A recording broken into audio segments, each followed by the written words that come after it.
Riots, Exacerbate Inequalities by Deja Evans Williams, The Connector, and Team 3. In the beginning of this passage, it talks about how George Floyd's death could cost the insurance industry up to billions of dollars to be paid. And this protest wasn't initiated to be violent, it was to demonstrate nonviolent for equality between law enforcement and minorities. The cost of insurance isn't significant, isn't more significant compared to the value of someone's life. A rally that did pop into my mind was the U.S. Capitol. The pro-Trump supporters went up to the Capitol to prevent members of the Congress from counting electoral college ballots.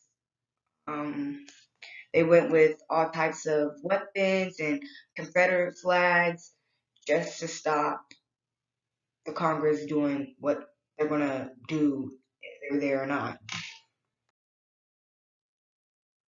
In the passage, it states the real economic and psychological costs of such destruction and violence, however, are borne by real people. Meaning, violence is not always physical, it could be a mental impact as well as an emotional impact. Um, when I see this, it makes me think of costs associated with psychological harm.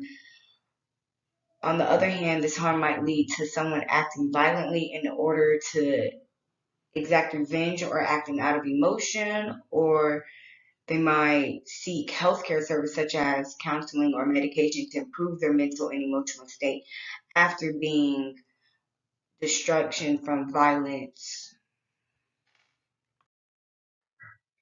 In 2017, I was at the mall with my friend and we experienced an encounter with a guy trying to rob a local jewelry store. And this obviously impacted the jewelry store because it was a small owned business. So it impacted the business, but it also impacted me, not financially, but more mentally and emotionally because I couldn't come to terms to like go to the mall.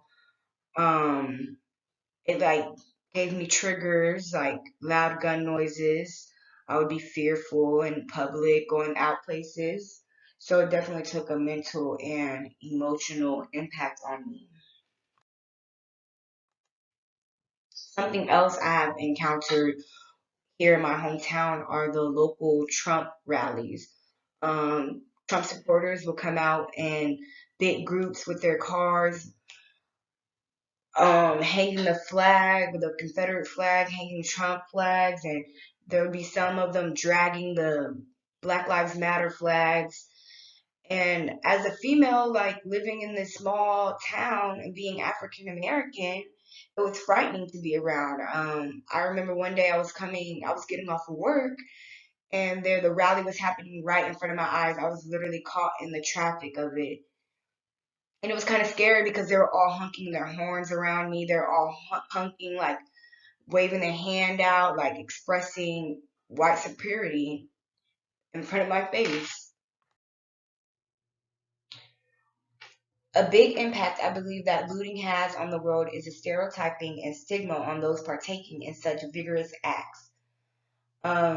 Mr. Roof killed 9 individuals at a African American church.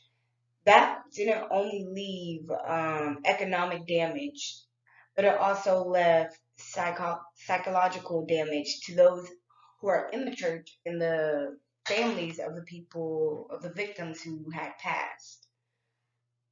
This crime was out of hate and it was influenced, this was a hatred crime and influenced other white men and women to act upon their hatred towards African Americans.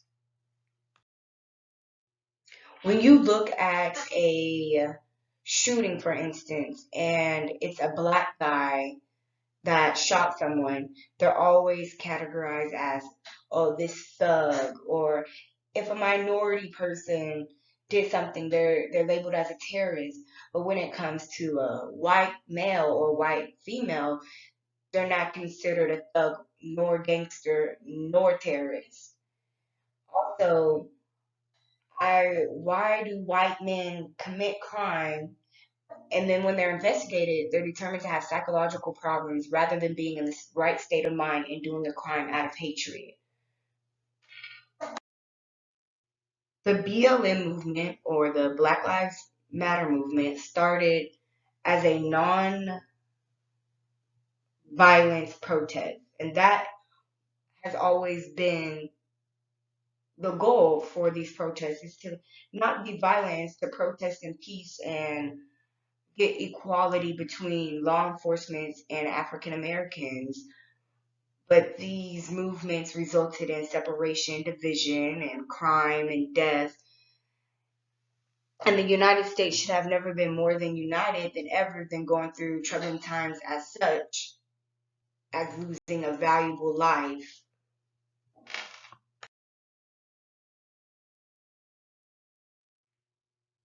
Why do we call ourselves citizens of the United States if we do not live our daily lives full of unity? Another example I'm going to give is Kyle Rittenhouse.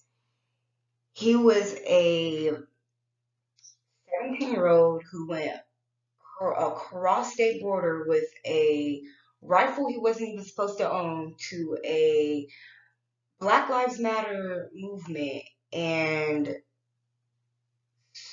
gave economic damage, psychological damage.